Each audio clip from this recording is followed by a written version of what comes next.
And I'm assuming that this has to do with the government now moving to create a proper Junkanoo Committee by legislation. Because what has happened in recent times is the Junkanoo Committee has gotten, I don't want to say political, but they're sort of forced to go political because the Prime Minister's brother, Trevor Davis, orchestrated a coup of the Valley Boys. And so now we have two Valley Boys organization, and that created some chaos in relation to what was happening in the management of Junkanoo, because now that new group was getting awarded what bigger groups were entitled to.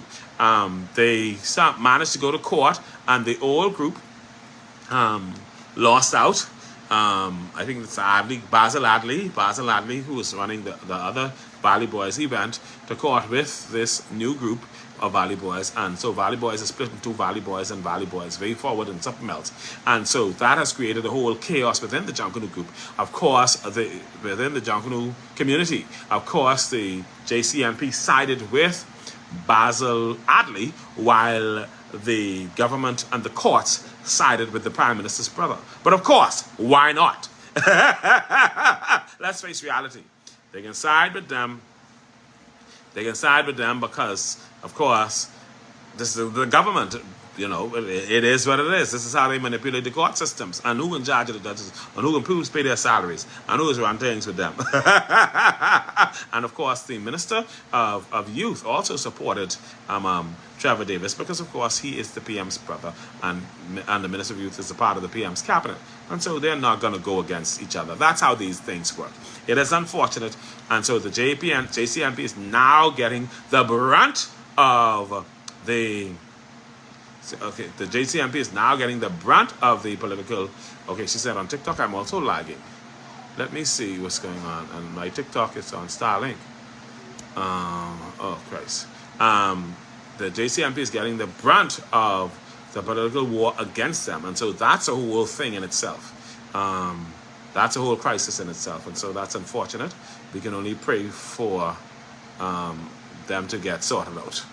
She said on the TikTok we're also lagging. We don't want to be lagging on the TikTok, but I don't know why. Okay, we're trying not to lag. All right, Melanie, thank you so much for the badge. Thank you for the heart. Oh, listen, I appreciate you very, very much. And so it's a whole disaster.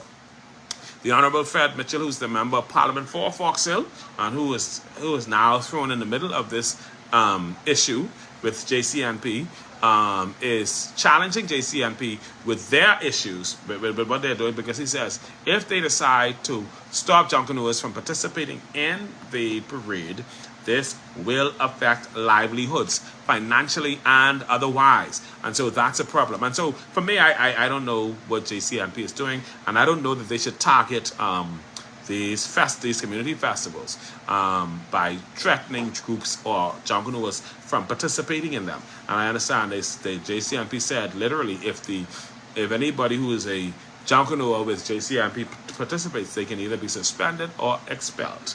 And so that's unfortunate. Hopefully they get this thing together.